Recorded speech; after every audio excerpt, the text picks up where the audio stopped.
Welcome to Cognitive Dose. We are here, as always, curing blind spots and shattering cognitive bias. So imagine spending 50 years, meticulously analyzing the stock market, building these intricate deterministic models, only to discover that a completely random dart-throwing chimpanzee beat your returns. Yeah, it's an incredibly uncomfortable reality for a lot of people. It is, and today we are analyzing a text that explores exactly that. It's a book that has achieved, frankly, near mythological status in quantitative finance, behavioral economics, and just popular philosophy since its publication in 2001. I'm talking about Fooled by Randomness by Nassim Nicholas Taleb. Right. And, well, my role today is to objectively, fairly, and academically outline the core concepts, the epistemological framework, and the widespread cultural appeal of this highly influential text. And I come at it from an entirely different direction. I am here as a deeply cynical, relentless investigator, frankly, to expose this text as an intellectual mirage. Because behind all of the, erudite posturing, I am going to show you a framework that is actually built on data manipulation, logical fallacies, and systemic bias. Well, we will certainly unpack those critiques, but we really must first understand the tonic before we introduce the toxin. Let's hear it. So, the central, ostensibly straightforward thesis of Fooled by Randomness is that human beings possess a biological and psychological inability to comprehend the true magnitude of variance, stochasticity, and randomness in our environments. We are, at our core, evolutionary pattern matchers. Mm-hmm. Because of the savanna? Exactly. Our breeds were optimized for the African savanna, where causality was immediate and linear. If you saw a rustling bush, it meant a predator was waiting. The human who assumed the rustling was just random wind didn't survive to pass on their genes. Right. We are wired to find the pattern. We have to, but in modern, complex, highly random environments, like financial markets, this exact same evolutionary wiring causes us to systematically underestimate chance. We look at outcomes driven almost entirely by statistical variance, and we falsely attribute them to deterministic skill, foresight, and genius. Which sounds incredibly profound. Until you look under the hood of how he actually argues it. But lay out the specific framework. How does he try to prove this? Well, the book illustrates this blindness through these really powerful character archetypes. So we are introduced to Taleb, right, a cautious, risk-averse trader who deeply understands randomness. Nero builds wealth slowly, constantly protecting himself against extreme invisible risks. Right, the hero of the story. The hero, yes. Contrast him with John the high-yield trader, the arrogant archetype of the lucky fool. John makes millions by taking massive, hidden risks that he doesn't even fully comprehend. He just gets lucky. Exactly. He happens to benefit from a prolonged streak of positive variance and naturally assumes he is a financial genius. But structurally, because of his strategy, he is destined for a catastrophic blow-up. Because he completely ignores the invisible tail risks that will, eventually, inevitably materialize. Right. So the author uses a highly stylized fable about fictional traders to explain complex statistical probability. Well, he uses it to explain a very real phenomenon called survivorship bias, which is really the bedrock of the text. Let me give you a more grounded analogy instead of his. Okay, go ahead. Imagine a massive, untelevised stadium where 100,000 people are participating in a coin-flipping tournament. Everyone flips a coin. If you get tails, you're eliminated. Standard probability. Right. After 10 rounds, purely by the laws of statistical probability, you are going to have about 100 people who flipped heads 10 times in a row. Now imagine society walks into that stadium, ignores the 99,000 empty seats, and immediately begins interviewing those 100 survivors about their unique wrist-flicking technique or their brilliant heads-generating strategy. Yeah. That is survivorship bias. We erroneously praise the survivor's skill because the graveyard of failures is completely invisible to us. And we conveniently ignore that in the real world, someone actually has to mint the coin and build a stadium. But go on. Well, the psychological mechanism that forces us to ignore that graveyard is what the text calls the narrative fallacy. Right. This is the human neurological quirk of looking at a sequence of entirely independent random facts and post hoc weaving them into a coherent, deterministic explanation to create a false sense of order. When a market crashes due to random noise or complex interacting variables, financial journalists can't just report that random variance occurred. They have to tell a story. They immediately invent a causal, linear story to explain it. We simply cannot process unordered reality. And this is exactly why the book is such a brilliant, elegant dismantling of neoclassical economics. It's a renegade epistemological masterpiece that completely... No, I am stopping you right there. I absolutely refuse to sit here and let you elevate this text to a renegade epistemological masterpiece. Oh, come on. No, it is an intellectual mirage, and it is time we cross-examine the actual methodology here. You are praising him for tearing down a statistical straw man. Look, I'm perfectly willing to subject the text to rigorous scrutiny, but the critique of standard statistical models is well documented. Where exactly do you find the methodology lacking? Let's start with the massive methodological straw man the author constructs just to feign intellectual superiority. The entire premise of the book relies on the assertion that professional analysts, academics, and risk managers rely solely on rigid, outdated Gaussian distributions. The bell curve? Exactly, the standard bell curve. He paints the entire discipline of statistics as a legion of naive idiots blindly applying the normal distribution to nonlinear, real-world realities with fat tails. Let me tell you exactly why that is entirely false. Wait, but the standard Gaussian curve does fail to account for extreme market outliers. If you assume market returns follow a normal distribution, events like the 1987 Black Monday crash are mathematically impossible, yet they happen. That is a sound observation. It is mathematically sound and also entirely recognized by actual professionals. Modern quantitative finance does not rely exclusively on the bell curve. That is a complete fiction fabricated for this book. Real-world statisticians and quantitative risk managers routinely employ student T distributions. Okay, but... which are specifically formulated with heavier tails to model the probability of extreme outliers. Furthermore, they use multi-level models and GARCH frameworks, which is generalized autoregressive conditional heteroskedasticity. Right. Well, that is a rather dense technical term to throw at the central thesis. It sounds like a wall of academic jargon, I know, but the mechanism is actually very intuitive. Think of a standard bell curve like assuming every day has an equal, independent chance of raining. GARCH, on the other hand, acts like a dynamic weather forecast for markets. How so? It assumes that volatility clusters together. If yesterday was a chaotic, stormy day in the market, GARCH updates its model to expect that today is also highly likely to be stormy. It dynamically adjusts for periods of clustered chaos rather than pretending every single day is a perfectly independent, sunny event. I see. The author creates a completely false dichotomy. He says either you accept his radical anti-empirical skepticism or you're a mathematically illiterate adherent to the bell curve. He completely ignores the highly functional, sophisticated tools actually used in the field just to make his own argument look revolutionary. I see why you emphasize those tools, but let me give you a different perspective because his critique of financial math goes deeper than just the shape of the distribution curve. It is about the compounding nature of extreme events.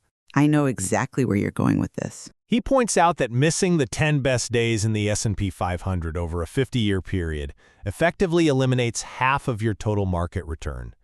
That proves these markets belong to what he calls extremistan, a domain where a handful of extreme outliers dictate the entirety of the outcome, making any standard day-to-day analysis practically useless.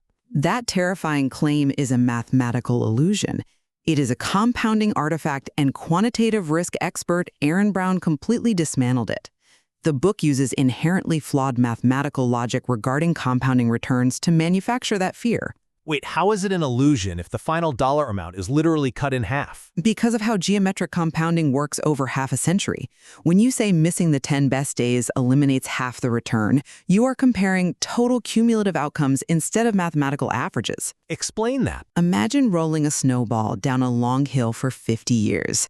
If you shrink the snowball just a microscopic fraction of a percent every single day, over half a century of compounding, the final snowball at the bottom of the hill will look drastically smaller, maybe half the size. Right. But the daily rate of growth barely changed at all.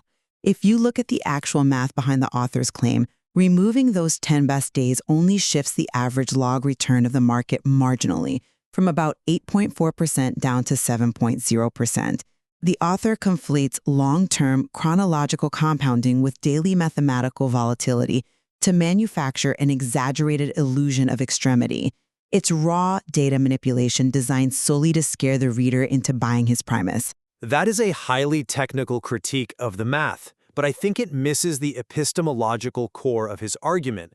Even if the exact math of the compounding artifact is debated, you cannot deny his broader point about the impossibility of historical reverse engineering. I completely deny it. Just listen to the melting ice cube analogy. It's brilliant. If I give you a perfectly structured, precise ice cube, you can use the laws of physics to predict the exact size and shape of the puddle it will eventually form. That is the forward problem, and it's easy. Sure. But if I just walk you into a room and show you a puddle of water on the floor, it is computationally and logically impossible to reverse engineer the exact size and shape of the original ice cube. The inverse problem proves we cannot extract exact historical causality from a puddle of historical data. I am not yielding an inch on this, because that analogy is pure anti-empirical nihilism disguised as wisdom. Yes, reverse engineering the exact 100% deterministic ice cube from a puddle is impossible. But the book completely ignores the entire academic subfield of non-parametric statistics and robust estimators. But robust estimators don't solve the fundamental inverse problem. The past is still gone. They don't need to rebuild the exact ice cube. Think of it like investigating a car crash. We don't need to perfectly reconstruct the exact atomic structure of the bumper to definitively prove the car was speeding. Well, Robust estimators look at the puddle of data and say, based on the volume and surface tension, this came from roughly 4 ounces of ice, not a spilled swimming pool. They generate valid, highly reliable probabilistic bounds without needing exact generative models. By demanding 100% deterministic precision or nothing at all, the text dismisses the pragmatic, empirical realities of modern data science. It is a toxic abstraction. I'm just not convinced by that line of reasoning because even if you can defend the math and the data science, you cannot defend human psychology. The text leans heavily on cognitive psychology to prove our innate irrationality, and that literature is bulletproof. Look at the work of Kahneman, C-A-N-M-A-N, and Tversky, T-V-E-R-S-C-I. Look at Peter Wasson's, W-A-S-O-N's, famous 246 task. The cognitive psychology literature doesn't absolve the author of his own contradictions. Let me explain the task first, because it is crucial. In Wasson's experiment, subjects are given the number sequence 246 and told to figure out the underlying rule governing the sequence. Right. To test their hypotheses, they can generate their own 3 number sequences, and the researcher will say, yes, that fits, or no, it doesn't. Almost universally, subjects immediately think the rule is even numbers increasing by 2. So what do they test? They test 8, 10, 12. And the researcher says yes. Yes. They test 20, 22, 24. The researcher says yes. Highly confident they announced the rule, and they are completely wrong. The actual rule was simply any numbers in ascending order. 1, 2, 3 would have worked, -10, 50, 1,000 would have worked. They fall for confirmation bias. Exactly. They only generated tests that confirmed what they already believed. They never once tried to test a sequence that would falsify their hypothesis, like 642. The author's deep disdain for our heuristic failures is entirely supported by the most robust behavioral psychology of the 20th century. He uses behavioral psychology as an epistemic shield while committing the exact sins he condemns. The book collapses into a massive performative contradiction. Think about what you just explained in the first half of the show. What do you mean? While aggressively critiquing the narrative fallacy, literally warning us that humans foolishly weave random facts into coherent stories to trick themselves, what does the author actually do? He relies entirely on highly stylized, emotionally manipulative anecdotes like the fictional Nero Tulip and John the High-Yield Trader to persuade the reader.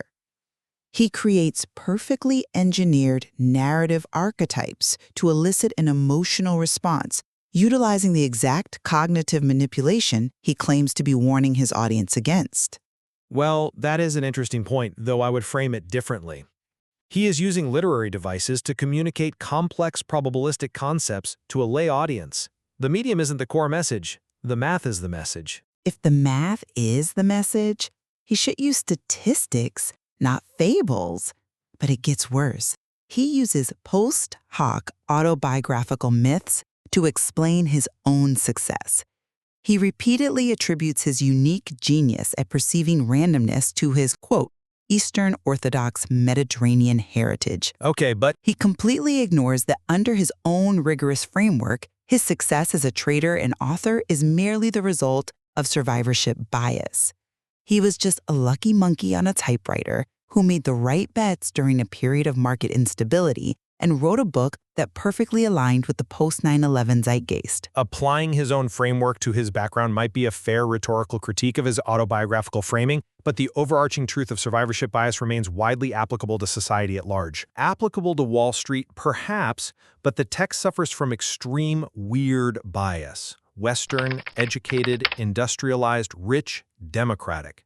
He universalizes the hyperstochastic, highly leveraged, completely artificial environment of Wall Street options trading to all human sociology. Wait, no, I have to correct you there. He explicitly distinguishes between scalable professions like options trading, where outcomes are decoupled from effort, and non-scalable professions like dentistry or baking, where effort directly correlates to income. He acknowledges the difference in environments. He acknowledges it in passing and then completely ignores the implications to build his philosophy. He applies the chaotic volatility of financial derivatives to the entirety of human existence. It completely ignores those non-scalable professions where deterministic skill guarantees success. How does it ignore them? If an aerospace engineer designs a functional jet engine or a neurosurgeon successfully removes a tumor, they are not lucky fools who survived a Monte Carlo generator. They succeeded because they applied deterministic scientific principles and intense, sustained labor over decades. The book actively alienates realities where physical laws and skill drive survival, treating human effort as mere noise in a casino. You were suggesting he dismisses the value of hard work, but his argument is simply that in complex systems, the magnitude of the outcome is divorced from the magnitude of the effort. A trader working 100 hours a week can lose billions, while one working 10 hours can make billions purely through variance. Highlighting the role of luck doesn't erode moral agency, it actually promotes humility. Absolutely not. It suggests that the billionaires and the masters of the universe shouldn't be so arrogant. That seems like a highly ethical, grounded position to take. It is a facade of humility that masks a dangerous escape hatch for catastrophic negligence. This leads directly to my most damning critique of this book. The text promotes a toxic, paralyzing fatalism by attributing outsized success entirely to variance and survivorship bias. By doing this, it subverts free will. This philosophical framework entirely erodes the foundational concepts of moral agency and meritocracy. Wait, how does understanding statistics erode moral agency? If anything, it gives us a clearer picture of reality.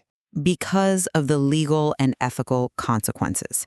If we frame massive institutional failures, bank collapses, or the destruction of millions of pensions as unpredictable black swans or statistical anomalies, rather than the result of human error, negligence, or systemic malice, it collapses legal and ethical accountability. But if an event truly was statistically unforeseeable given the parameters of the system, how can you assign moral malice to the participants caught inside it? because the participants built the parameters. The banking executives and politicians constructed the leverage.